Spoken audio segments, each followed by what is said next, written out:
Our next guest, a regular contributor here, John Lott. Professor John Lott has written the book, literally, More Guns, Less Crime. He knows more about guns than I ever will, and I thought I was pretty well educated at one point in my life. John, good morning. Good to talk to you again, Steve. You know, here in Michigan, we're having a couple of events, and I know you don't know necessarily a lot about this, but I just want your take on something, because Michigan is one of 30 states, and I think it's 30 states, where open carry, you can put a sidearm on, walk down the street, generally speaking, and you're fully in compliance with the law, fully legal. But some guys here in Michigan, some groups have been getting together, basically having these open carry, parties in local parks and so forth. And it almost is like they're rubbing the nose of the people that don't like the Second Amendment and being provocative. And I don't know if that's productive or if it's just inflammatory in a day and age. So I'll take your opinion on it. As you know, I'm a gun owner. I support the Second Amendment, but I don't know that it's necessary to antagonize your opponents all the time. What do you think from just hearing that story? Right. Well, sure, I've heard these types of stories before. To me, basically the debate's between concealed carry and open carry, and I have a relatively narrow perspective on it. I look at what I can measure, and what I can measure is the impact that these things have on crime rates, not so much as, whether it gets people upset or whatever. And what I'll basically say is that I think concealed carry is much more effective in deterring crime overall than open carry is. If you have people carrying concealed, criminals don't know until they actually attack somebody whether or not that person's going to be able to go and defend themselves. And that creates a risk for criminals going and attacking anybody. Even somebody who doesn't even like owning guns benefits from the fact that others out there may be carrying concealed. With open carry, if a criminal is thinking of attacking you and they see that you're openly carrying, then they would leave that person alone and just move on to the next victim who's not open carrying. So, in some sense, open carrying can still dissuade people from attacking, but it's much more narrow in terms of the benefits that are there, I think. Sends them to a different target, basically, that redirects their criminal activity. Right. I see. Okay, so in Michigan, that's going on, and they've been having these big rallies, and that's why we wanted your take on this. And I also wanted your take on something else that's more broad, I suppose, because going around on the internet now, going viral, is this whole story about there have been 74 school shootings since Newtown, and the president saying that this happens once a week now. Yeah, I did my homework. I'm sure you've certainly done yours, but there have not been anywhere near 74 school shootings by any stretch of the imagination, unless you consider a school shooting some guy who randomly pulls into a school parking lot at midnight and commits suicide as a school shooting, which I do not.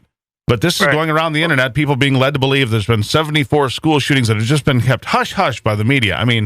It has no credibility, but how do they get away with it? Right. Well, it's just another one of these Michael Bloomberg studies. You've had me on. We've talked about some of his studies before, and it just is kind of amazing to me that the media just replays these claims without critically challenging them. You'd hope at least that they'd have somebody on when they write a news story or on the TV or the radio, at least somebody on who would say, be critical of that. But relatively few people in the media seem to do that. But look, you're right about the problems. A lot of these cases don't involve actual shootings of any type. They may involve simply having a gun near a school, but even that is incredibly broad. You mentioned suicides. About 40% of these 74 cases involve lone suicides, all of them outside of normal school hours, and some of them not even on school property. But you'll have, as you say, a 43-year-old man who commits suicide at 2 a.m. in the morning. He has no connection with the school. No one else is threatened. Is it sad that somebody commits suicide? Sure it is. Is it a problem? Sure it is. But it's not the type of threat against young kids. It's nothing like that, no, but it feeds their narrative on the left, and so that's why I wanted to debunk that. I wanted to debunk that this morning. A third of the cases are gang fights. Again, that's right. Virtually all of them outside of school hours, virtually none of them having anything to do with students at the school. And so you have, in urban areas like Detroit or other places, you'll have rival drug gangs fighting against each other over drug turf. Which has nothing to do with the school shooting. Now, I need to stop you there because I want to get something else in here before we run out of time. We're with John Lott Jr., the man that literally wrote the book, former professor at the University of Chicago and Princeton and elsewhere, wrote the book More Guns, Less Crime, and several other books. He's easy to find, John Lott. Look him up online. One of the other things going around the internet, Professor, is a big picture of Barack Obama. I do not believe people have the right to own guns, and it's attributed to you. It says that you, while speaking as a professor back in the University of Chicago days, had conversations with then Professor Barack Obama about guns. Is this true? Is it a statement that is valid? Yeah, well, Barack and I overlapped at the University of Chicago Law School for 4 years.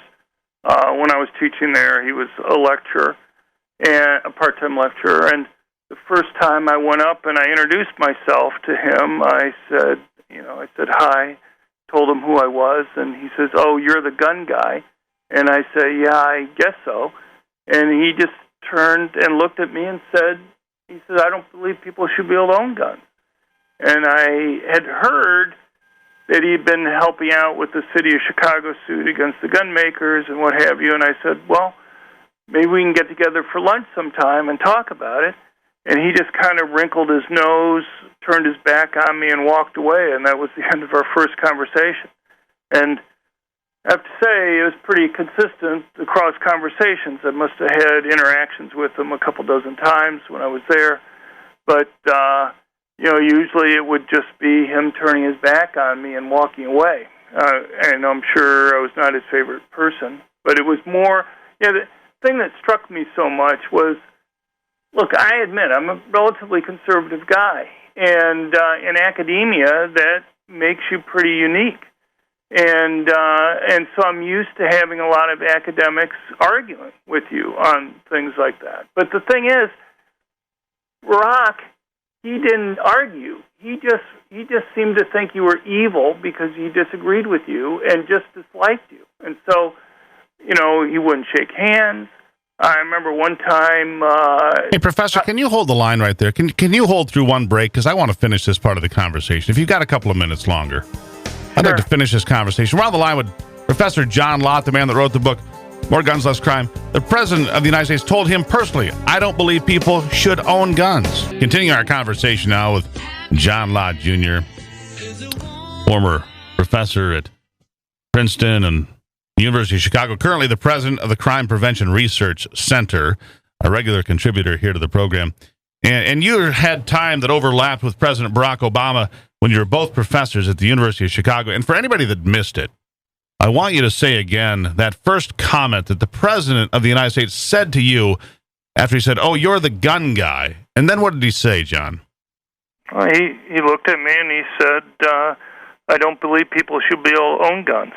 So the President of the United States, who says he has always believed in the Second Amendment and the right of people to keep and bear arms, you say unequivocally that's just not true. Right, but you don't need to take our conversation for it. When he ran for the state senate in Chicago there, he filled out candidate evaluation forms where he favored a ban on handguns. Another time he ran for office, he filled it out and said he favored a ban on all semi-automatic guns. He supported legislation that would ban the sale of guns within 5 miles of any government property, school, or park, which essentially would ban the sale of guns within 45 of the states. So there's a long list of things that he's favored with regard to bans on guns.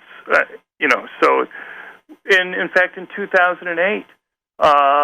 When he was running for president in March that year, he was interviewed on a TV station in Washington, D.C., where he said that he supported Washington, D.C.'s ban on handguns. And yet, when you bring these things up, you're vilified. They say he never said that. It's not. Anybody who contradicts as president, you included, is called a kook or a liar or marginalized or demonized. It has to be a little upsetting to you. Oh, I don't know. You kind of get used to it over time. I mean, I've been telling this story for a long time. You know, the interesting thing to me was in 2008, when the New York Times, Jodi Kantor was doing her story on kind of Obama, what he was like at the University of Chicago. Apparently, a number of faculty members says, "Oh, you ought to call up John. You know, he'll have some good stories of his interactions with Obama." And so she called me up. I gave her a number of stories of my interactions with Barack, and she called me up a couple weeks later and said she couldn't use any of them. She'd called up the campaign, and the campaign had denied them. I said, "Well, denied what? That he and I had overlapped, that we had talked to each other, that what we had said?" She said, "Well, they didn't go into specifics. They just denied." And the thing is, when you read her story, it was just not myself. She didn't include any of the negative stories that Richard Epstein had or other faculty who I know. The only stories that she had from students were students that were supportive of Obama. I know later on that she had actually interviewed some students that had negative experiences in his classes because he had pretty much just been politics all the time, rather than kind of focusing on substantive stuff.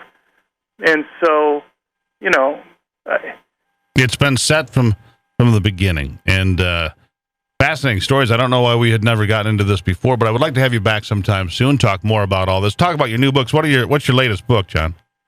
The latest book I had came out late last fall. It was called "Dumbing Down the Courts." It's basically about how the quality of people point to the courts aren't as smart as they were about 40 years ago. No question. Explaining why that's the case. All right. John Lott Jr., your most famous work, More Guns, Less Crime, the president of the Crime Prevention Research Center, and also spent time with Barack Obama when they were both professors at the University of Chicago. As always, John, thank you for your time. Thank you very much. All right, there you have it.